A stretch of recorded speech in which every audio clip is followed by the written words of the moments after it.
Claire had always loved long drives, the kind where the road stretched endlessly and the world seemed to melt into the horizon.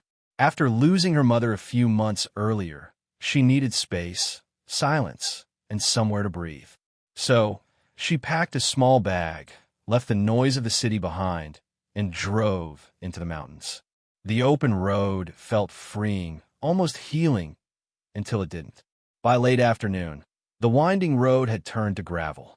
The forest thickened around her, swallowing the last traces of sunlight.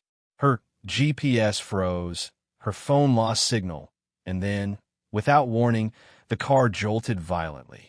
A flat tire. Claire sighed, pulling to the side of the road. "Of course," she muttered, stepping out into the cool mountain air. The silence was immediate, almost too heavy.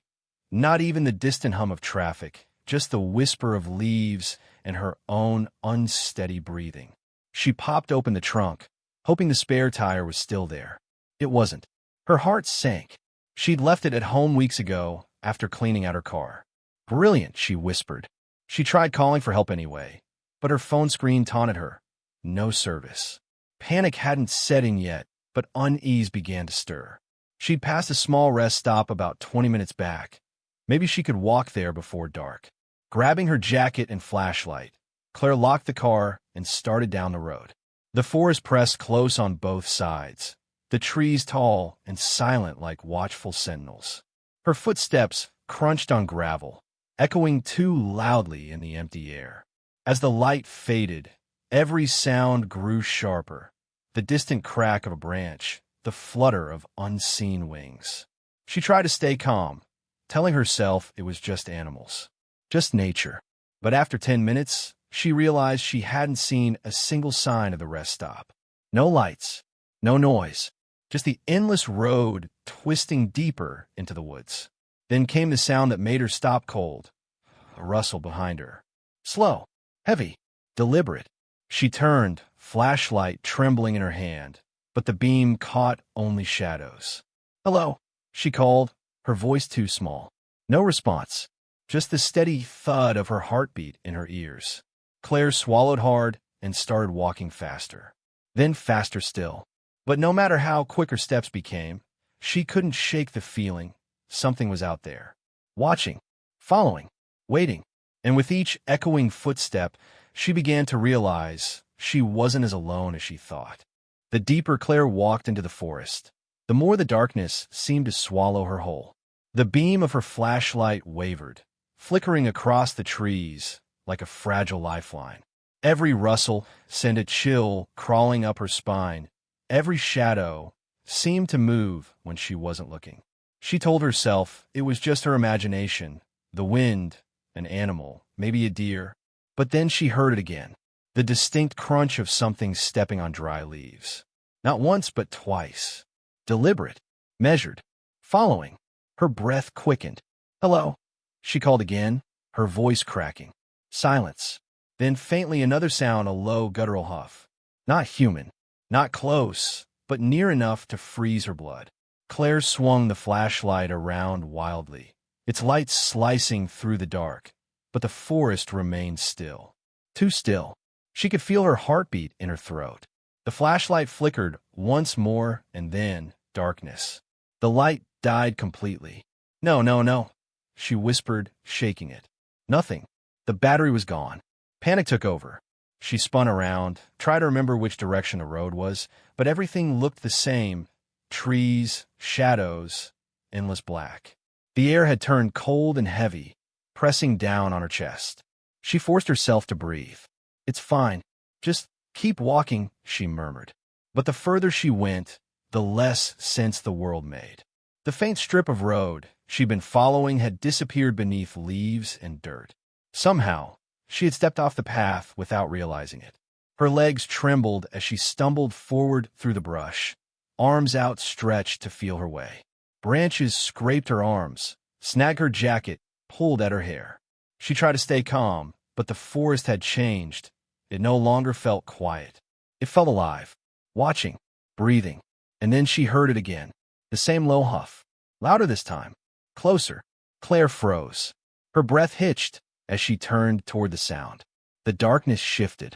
Something large moved between the trees, a silhouette massive and slow. Her heart pounded as her instinct screamed one word: run. She turned and bolted.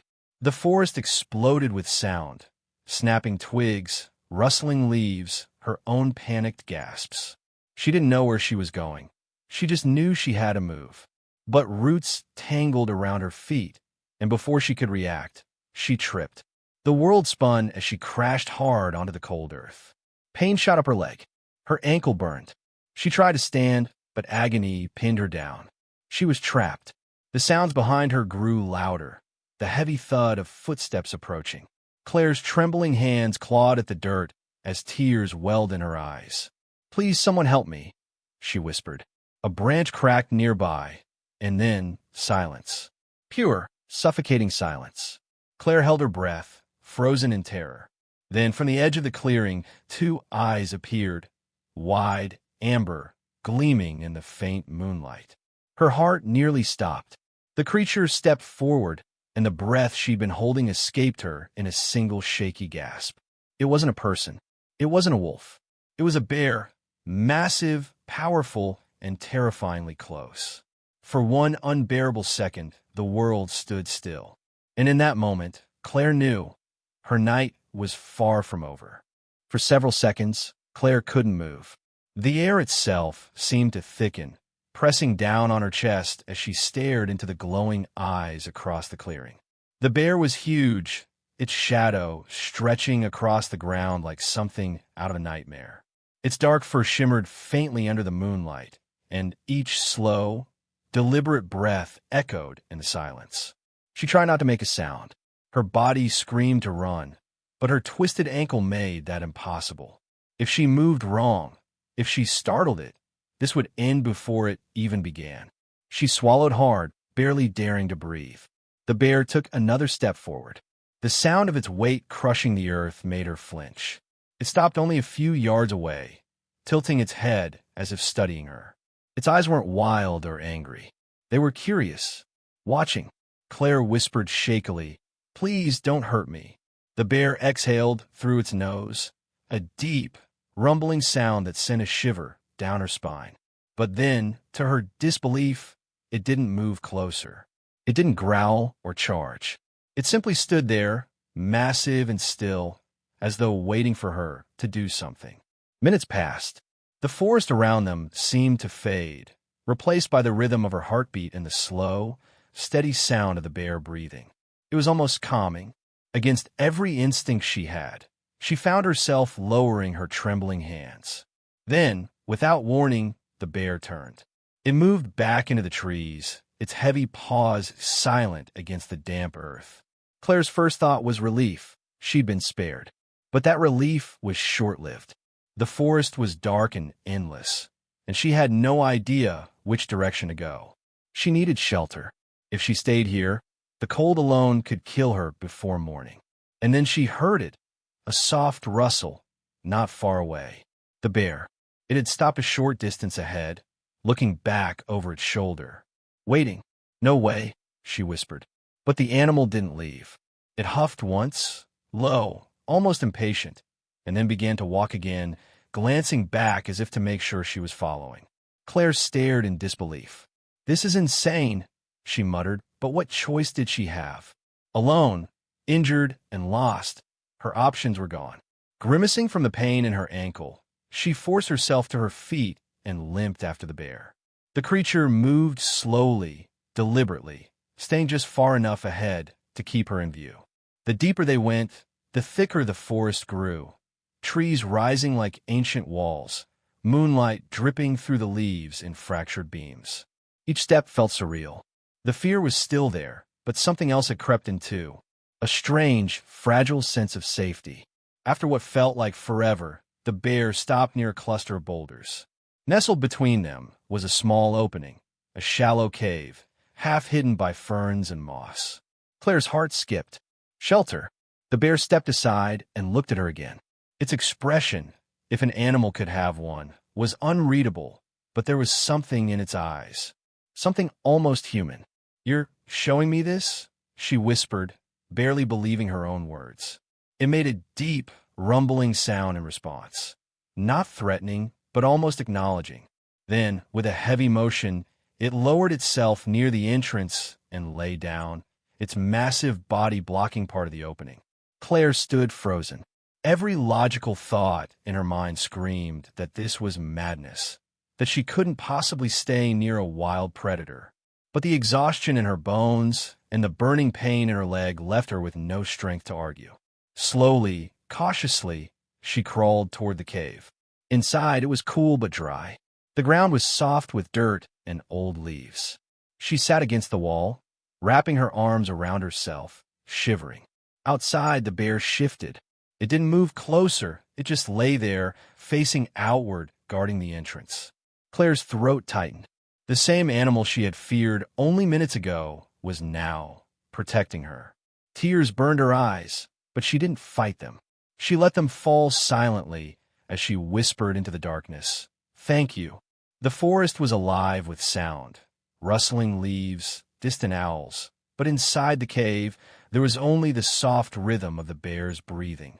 Slow, steady, reassuring. Claire's body began to relax for the first time since her car had broken down. Hours passed in fragments of restless sleep. Each time she stirred, the bear was still there, unmoving, silent, steadfast. Somewhere between fear and awe, Claire realized something she couldn't explain. She trusted it. When dawn's first light filtered through the trees, the bear stood and stretched, shaking the dew from its fur. Claire blinked, unsure if she'd dreamed the night before. But when the creature turned to glance at her one last time before walking into the forest, she knew it had been real. And as the sound of its footsteps faded into the morning mist, Claire whispered the words that had been trapped in her chest all night. "You saved me."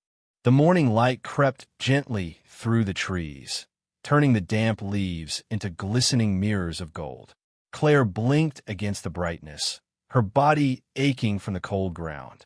Her ankle throbbed with every small movement, but she was alive, and somehow, that felt like a miracle.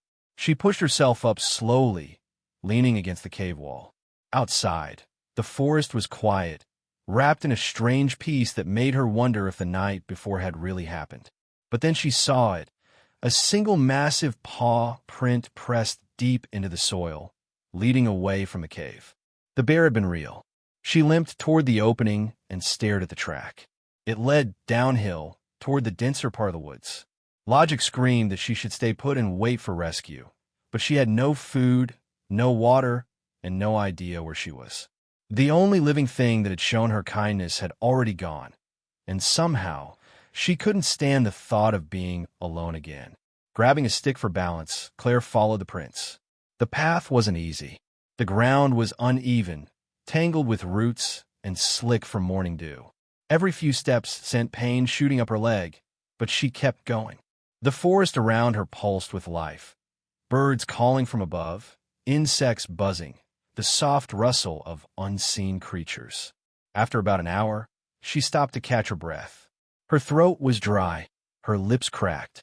The sun had risen higher, but the air was still cool, carrying the scent of pine and earth. That was when she heard it, the faint gurgle of water. Heart pounding, she followed the sound until she reached a narrow stream winding between mossy rocks. The water sparkled clear and cold. Claire knelt by it, cupping her hands and drinking greedily.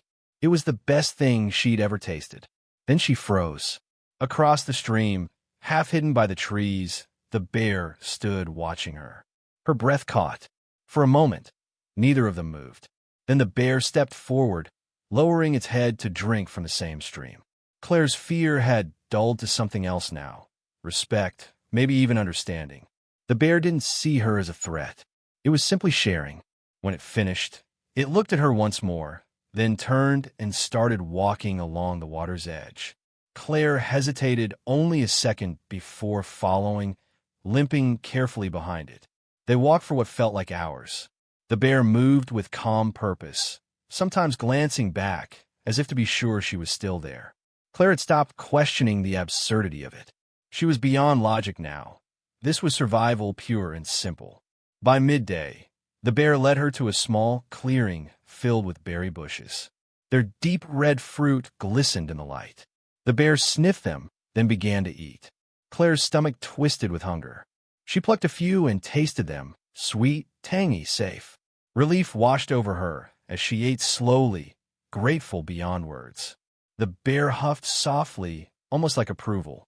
For the first time since this nightmare began, Claire laughed. A small, broken sound, but real. "You're really looking out for me, huh?" she whispered. The bear didn't respond, of course, but somehow she didn't need it to. As the afternoon faded, clouds rolled in, dark and heavy. Thunder rumbled in the distance. Claire's chest tightened. Another storm would mean cold, wet, and possibly worse. The bear lifted its head, sniffed the air, and then began to move again. "Wait," she called, but it didn't stop. She followed, ignoring the pain in her ankle, the fatigue in her bones. The sky darkened fast. Wind howled through the trees, bending branches, scattering leaves like frightened birds. Then, just as the first drops began to fall, the bear stopped in front of a hollowed tree, trunk large enough for her to crawl inside. It glanced at her once, then lay down beside it, curling its massive body around the opening like a living shield. Claire didn't hesitate. She crawled inside as rain hammered the forest, the sound deafening and wild. The wind lashed through the trees, but she was dry, protected. She could feel the bear's presence just outside, steady and strong. For a long time, she listened to the rain, to her heartbeat, to the creature breathing outside her shelter. And for the first time since she'd entered the woods, she didn't feel afraid. Hours passed before the storm eased. When Claire finally stepped out, the world looked new again, washed clean. Mist drifted between the trees like smoke. The bear stood at the edge of the clearing, its fur glistening with rain. It turned to her one last time, and in that silent exchange, she felt something deep and wordless pass between them. Gratitude, understanding, maybe even farewell. Then it lumbered away, disappearing into the forest that had nearly killed her. Claire stood there, tears mixing with the rain on her cheeks, whispering to the empty air, "Thank you." And as she followed the direction the bear had gone, the first faint sound of distant engines, rescue, civilization, broke through the quiet. She didn't look back, because somehow she knew the forest and the creature that had saved her would always be watching. The whir of engines grew louder until bright lights pierced through the mist. Voices echoed, urgent, calling her name. Claire stumbled toward the sound, her legs weak, her clothes torn and soaked. When two rescue workers in orange vests appeared through the trees, she broke down completely. "We've got her," one shouted into his radio. "She's alive." Strong arms caught her before she hit the ground. Someone wrapped a blanket around her. Another offered water. Their words blurred together. Missing for 3 days, cold exposure, lucky to be alive. Claire could barely respond. Her body was trembling, but her mind was somewhere else, back in the forest, watching a shadow disappear into the trees. At the hospital, reporters swarmed, asking questions that made her head spin. "How did you survive? What happened out there?" She told them the truth about the car breaking down, about getting lost, about the bear that had led her to safety. Most people smiled politely, assuming shock had made her imagine things. But a few, the ones who really listened, saw something in her eyes that made them believe. Days later, as she sat by the hospital window, sunlight spilling across her hands, Claire realized the forest hadn't just taken her. It had changed her. She'd gone into those woods broken, running from grief and guilt. But somehow, something wild and ancient had given her a second chance. When she was strong enough to walk again, she returned. Not to get lost, but to say goodbye. The forest was quieter than she remembered, softer. The cave still stood, half covered in moss. She crouched near it, brushing the dirt with her fingers, whispering, "You didn't just save me. You showed me I still mattered." Somewhere in the distance, a low, familiar huff echoed through the trees. Claire smiled through her tears. She didn't chase the sound. She didn't need to. She turned back toward the trail, sunlight glinting through the leaves, and walked away with a new steadiness in her step. knowing that somewhere deep in those woods, a guardian still watched. And for the first time in a long time, she wasn't afraid of the wild anymore. She was part of it,